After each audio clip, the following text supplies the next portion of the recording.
سلام سلام كورات بيتسا همين ياهم دحنا دحو أنا دحنا إياك زاهر عندها مسكن أنت أنا سلام الله هو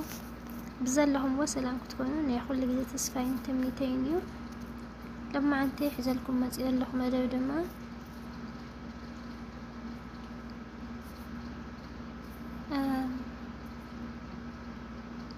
اسم أب وولد منفس قدوس أحد أملاك أمين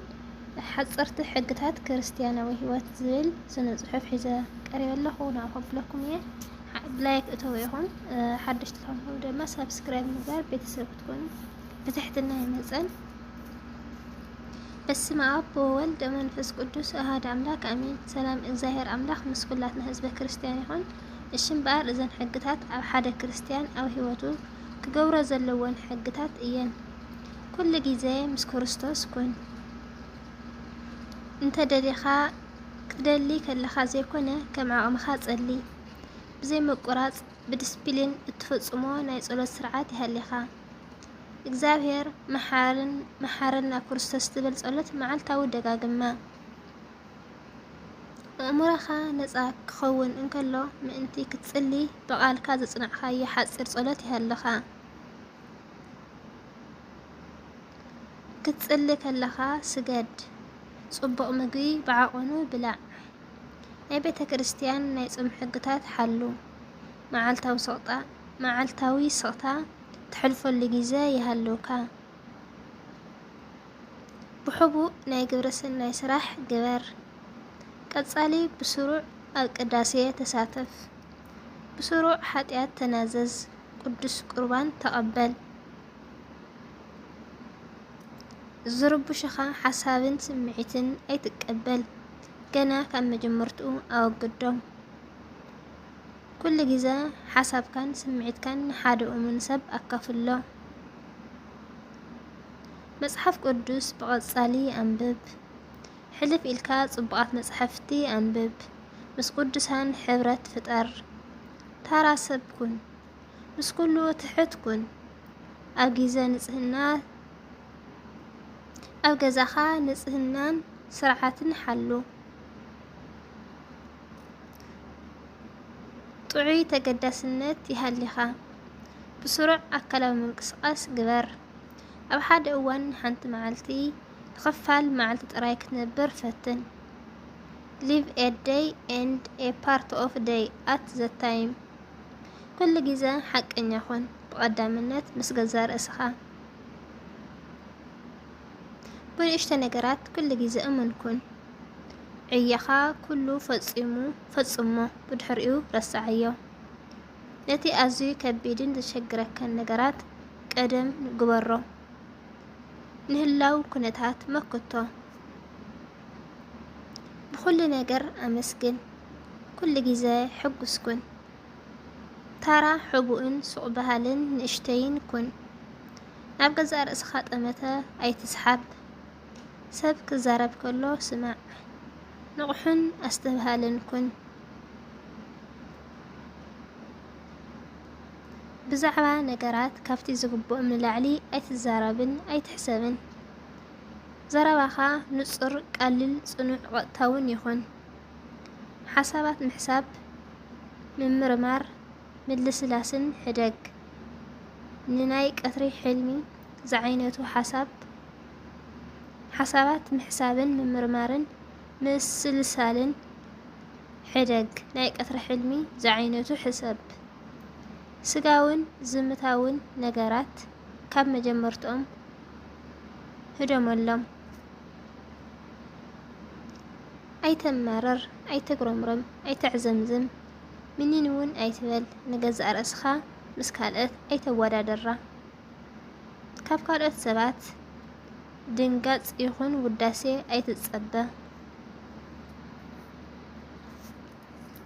بزخانة سب بزخانة مخنيات أي تفرده نحد نجار إلكا سبات كتأمن أي تسعر نجز أرسخا كي تخلى خلكا قنع مخانكا تراجز أي تفتن بأملاح طراي زتمسكر كالن بأملاح طراي زتمسكر الكان زتوسن كان كن رئيتون نقفتان تقبالخون كوين جن نخلو مرمرة معدا كتب مستجددك ويون مستحاتتك تراي هاب سبات كجورو وزخلو ويزقبوهم نسخة أي تجور اللهم معلتاوي حنقاقن قبطبطن زيت حاوسو نطفتات يهلوكا مس جزاء رأسخان مس كالأتن محاري خون كساب مودعتها استنفاسكا كتفتن مخانكا دا أذكر انبر كالي عين التثبيتات أيها اللي خان أب إجزابير برهان انبر حاتئاتن سلماتن أي تذكر كابتينات كادخمت نلعلي محرة أملاخ يعب يمو كل جيزان زقات مكافتنا ودقاتن حاتئاتن بسلام تتصورو عند حر وديكا قلطف إلكا تنسمو كم اندقنا جمر حاجز كدليك كان كله كي حفر كان كي فرح كان حتت نزي كن قبرو قدس إجزاير أملاخ بشرنتو دنجل مرام بأمرلنتا قدسان بالأختي بترد أنتم قدسان بوتات بصلتهم بركتهم رديئتهم أي فلينا آمين الله عز جمرني أجمر زفزمني كرمسكنا لعلفة آريخون وسهات الإجزابير ولا ليت دنجل ولا مسكالو كبريخون آمين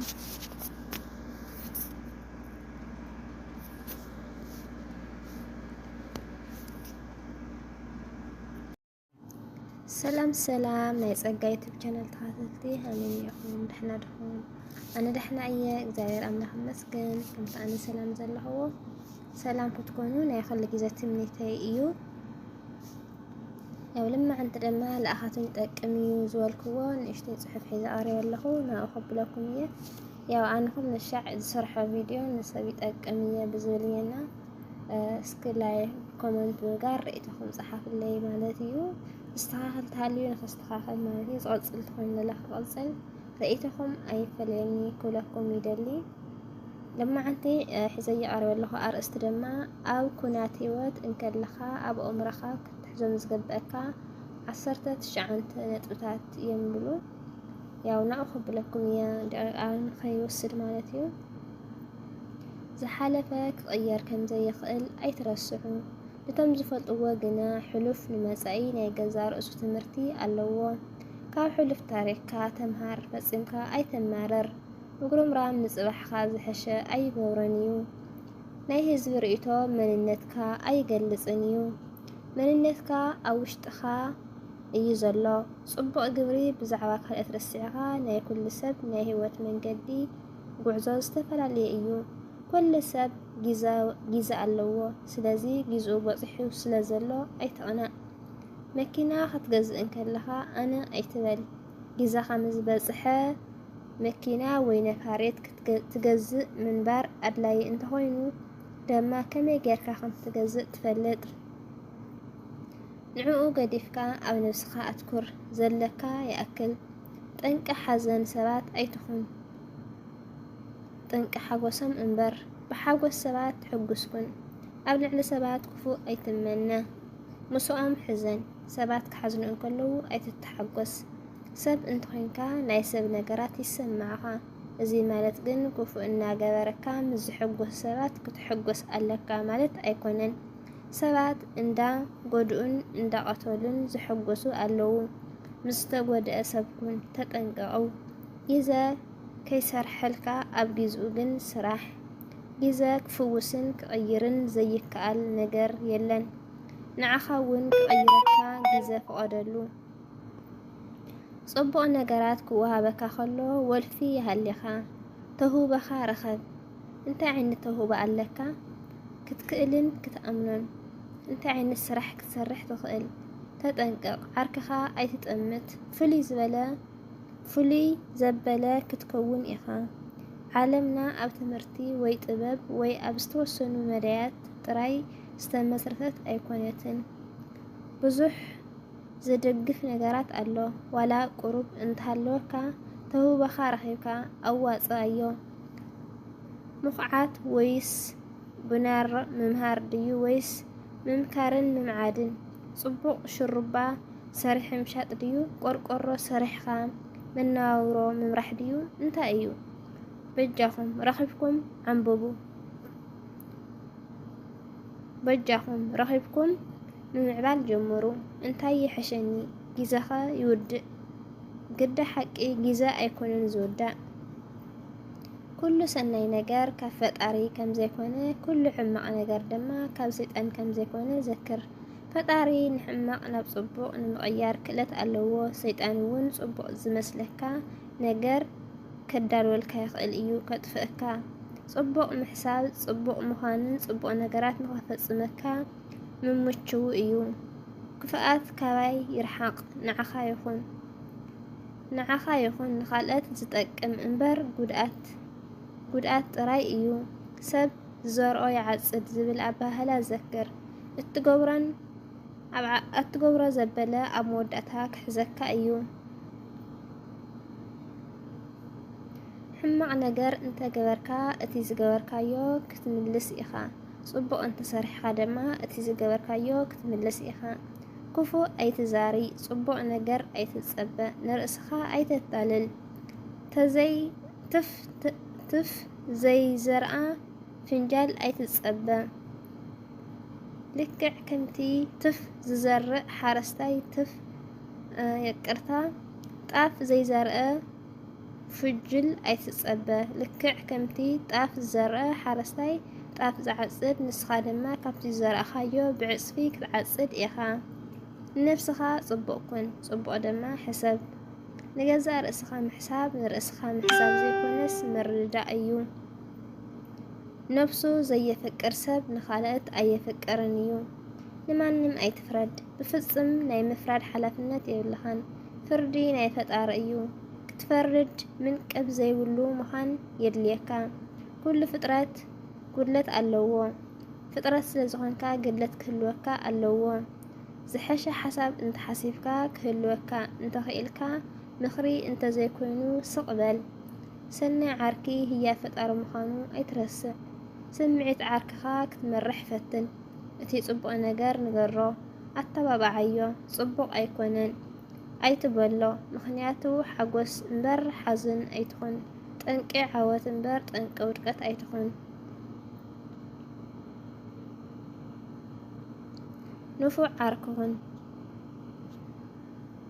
ንፉዕ ዓርኪ ዘይቐንእ ሓላይን መሃርን ካባይ ንላዕሊ ንዓኻ ዝምችእ ሰብ እንተሃሊካ ብሩኽን ዕውትን ኢኻ እንተዘይብልካ ባዕልኻ ጽቡቕ ክትከውን ጀምር ጠባይካ ሪኦም ስራሕኻ ክርእዩ እዮም ብዘይ ምኽንያት እንተወፂኻ ግን ምኽንያት ሒዝካ ኣይትምጻእ ብርግጽ ሓደ ጊዜ ኣብ ህይወትካ ጉድኣት ዘይብሎም ግንከ ጠቐምቲ ሰባት ኣብ ጊዜኦም ህይወት ክወፁ ከለዉ ኣዝዩ ዕድለኛ እዩ ካብ ጭንቀት ሓሳባት ጭንቀት ንርእስኻ ምክልኻል ደረት ዘይብሉ ምሕሳብ ጭንቀትን ሓዘንን የስዕብ ካብ ዓቕምኻ ንላዕሊ ኣይትሕሰብ ክትምለሰሉ ዘይትኽእል ነገር ኣይትጨነቕ ኣብ ዝተመለስካዮም ነገራት ኣይተትኩር